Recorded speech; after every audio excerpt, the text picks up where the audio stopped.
Guntur parliament నియోజకవర్గం పట్టభద్రుల ఆత్మీయ సమావేశంలో పాల్గొన్న ఇన్ఛార్జి మినిస్టర్ కందుల దుర్గేష్, రాష్ట్ర మంత్రివర్యులు నాదెండ్ల మనోహర్, ఎమ్మెల్సీ అభ్యర్థి ఆలపాటి రాజేంద్ర ప్రసాద్, ఎన్డీఏ జిల్లా అధ్యక్షులు, శాసనసభ్యులు, నియోజకవర్గ ఇన్ఛార్జీలు పాల్గొన్నారు.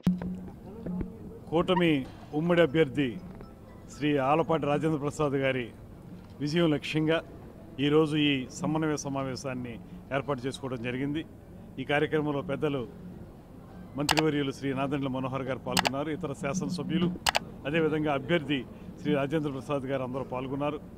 ముఖ్యంగా ఈరోజు మేము చర్చించింది అందరం కలిసి సమన్వయంతో ఇక మనకి నామినేషన్ నుంచి ఎన్నిక జరిగే మధ్యలో ఉన్నటువంటి 20 రోజులు సమయంలో ఏ రకంగా వ్యూహాత్మకంగా ముందుకు వెళ్లాలనేటువంటి ఆలోచనతో ఇక సమావేశాన్ని ఏర్పాటు చేసుకున్నాం.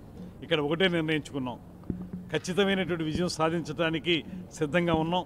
అయితే జాగ్రత్తగా ప్రణాళికాబద్ధంగా ఎలా వెళ్ళాలి ముందుకనేటువంటి విషయం మీద దృష్టి పెట్టి ప్రతి ఓటర్ని ప్రత్యక్షంగా కలిసి ఓటర్ని ప్రభావితం చేయడం ద్వారా మనం విజయాన్ని సాధించాలనేటువంటి ఆలోచనతో ఈ సమావేశం సాగింది.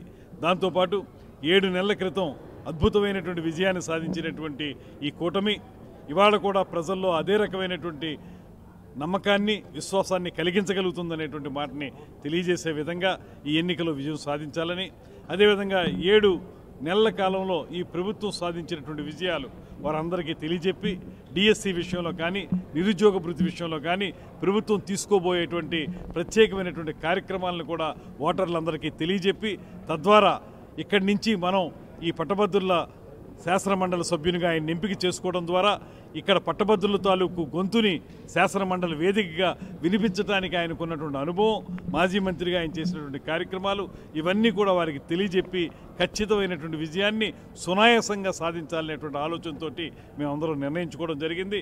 7వ తారీఖున రేపు ఎల్లుండ 7వ తారీఖున వారు ఆలపాటి రాజేంద్ర ప్రసాద్ గారు నామినేషన్ వేస్తా ఉన్నారు. నామినేషన్ సందర్భంగా 3 పార్టీలకు చెందినటువంటి అందరు నాయకులు, కార్యకర్తలు కూడా పెద్ద ఎత్తున వారికి మద్దతు పలుకుతూ ఉన్నాం. అదేవిధంగా 27వ తారీఖున జరిగేటువంటి ఎన్నికల్లో మనం 100% విజయం సాధించే విధంగా ఇవాళ నుంచి కూడా ప్రతి కార్యకర్త, నాయకుడు అందరూ కూడా కలిసి ముందుకు వెళ్లాలనేటువంటి ఆలోచన చేస్తూ ఉన్నాం. రేపు 15వ తారీఖున కృష్ణా, గుంటూరు జిల్లాలకు సంబంధించినటువంటి జన సైనికులతో కూడా ఒక ప్రత్యేకమైన సమావేశాన్ని విజయవాడలో శ్రీ నాదెండ్ల మనోహర్ గారి ఆధ్వర్యంలో నిర్వహించబోతున్నాం.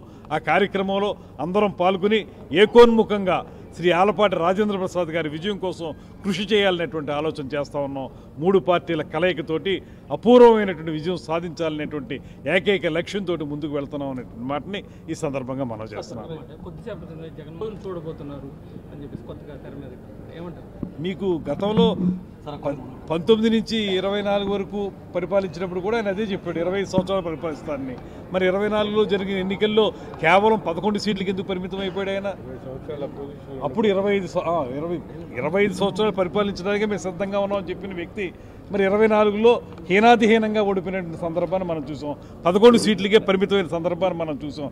ఆయన చెప్పినప్పుడు అది తిరిగి అడగాల్సిన బాధ్యత మీ మీద కూడా ఉంది. మరి మమ్మల్ని ఎందుకు ఓడిపోయారండి మీరు? తిరుపతిలో మీరు దుర్మార్గంగా వ్యవహరించారు, దీనిపై పవన్ కళ్యాణ్ కూడా స్పందించాలి. చంద్రబాబుతో జతకట్టి అసలే మౌనం వహించాడు, అంతకుముందు ఊగిపోయే పవన్ కళ్యాణ్ అని చెప్పి ఇది ఎన్నికలకు సంబంధించినటువంటి సమావేశం చేసుకున్నాం.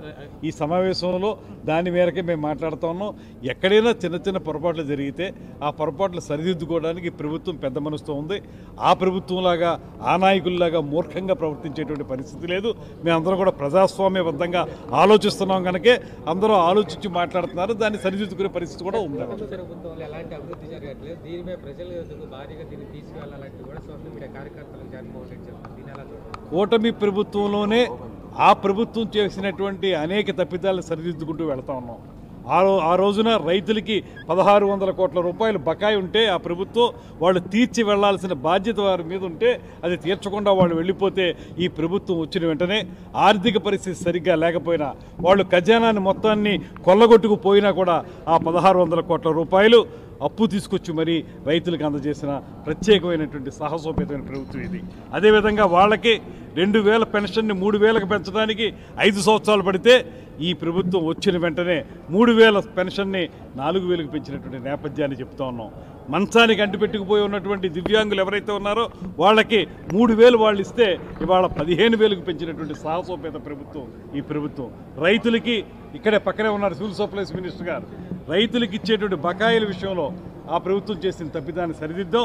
అంతేకాకుండా వారి ధాన్యాన్ని అమ్ముకుంటే వారికి ఇవ్వవలసినటువంటి వారి ఖాతాల్లో వెళ్ళవలసిన డబ్బు నెలైనా 2 నెలలైనా 3 నెలలైనా సంవత్సరం అయినా రాని పరిస్థితి ఆ రోజు ఉంటే ఇవాళ 24 గంటల లోపులోనే ఆ ధాన్యానికి సంబంధించిన డబ్బుని వారి ఖాతాల్లోకి ఇస్తున్నటువంటి ప్రభుత్వం ఈ ప్రభుత్వం. దీన్ని ఒక్కసారి ప్రజలు కంపేర్ చేసుకుంటూ ఉన్నారు. జగన్మోహన్ రెడ్డి గారు సడన్గా లండన్ నుంచి వచ్చి ఏదో కొత్తగా మాట్లాడితే ఎవరు నమ్మరు. ప్రజల ముందు మేము చేస్తున్నటువంటి కార్యక్రమాలు, చేయబోతున్న కార్యక్రమాలు, దీపం 2 పథకం ద్వారా ఇచ్చేటువంటి కార్యక్రమం, అదేవిధంగా రేపు ఉచిత బస్సు కార్యక్రమం, నిరుద్యోగ వృత్తి, డిఎస్సి ఇలాంటి అనేక అద్భుతమైన కార్యక్రమాలు చేపట్టబోతున్నటువంటి ఈ ప్రభుత్వం తాలూకు విషయాల్ని ప్రజలందరూ గమనిస్తున్నారు. ఆ ప్రభుత్వాన్ని ఈ ప్రభుత్వాన్ని పోలిక చూసుకుంటున్నారు. ఖచ్చితంగా మా వైపు ప్రజలు ఉన్నారనేటువంటి సంపూర్ణ నమ్మకం మాకుంది.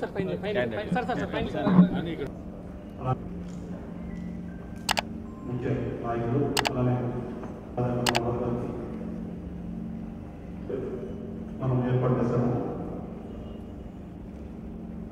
ఆ వ్యక్తి మరియు దానికొండ శాసనసభ్యులు అధికారంలో ఉన్నాం కాబట్టి రేపు జరగబోయేటటువంటి ఎలక్షన్ అవసరం. ఈ 7 నెలల 18 కూటమి ప్రభుత్వం ప్రజల కోసం ఉన్నదనే ఒక సంకేతాన్ని కూడా ఇస్తుంది. కాబట్టి ఖచ్చితంగా యుద్ధంలాగా ఇన్ఛార్జి మంత్రి మనోహర్ గారు కానీ వాళ్ళ ప్రతిష్టాత్మకంగా తీసుకుంటారని చెప్పడం జరిగింది. అలాగే తర్వాత 3 పార్టీలు కలిపి కూడా జనంలో ఉత్సాహం తెచ్చే విధంగా దీంట్లో పెద్దల్ని సూచనలు చేయవలసిందిగా కోరుకుంటూ ఈలోపు ముందుగా ఎలా చేయాలి అనేది వివరిస్తే దాని ప్రకారం నేనైతే అనుకుంటున్నాను. ముందుగా ప్రెసిడెంట్ గారు మాట్లాడతారు. విధి విధానాల్లో రూపకల్పన కదా ఓకే, జనరల్ మీటింగ్ లా కాకుండా ఇది మనం కేవలం ఉన్నామని తెలియజేస్తూ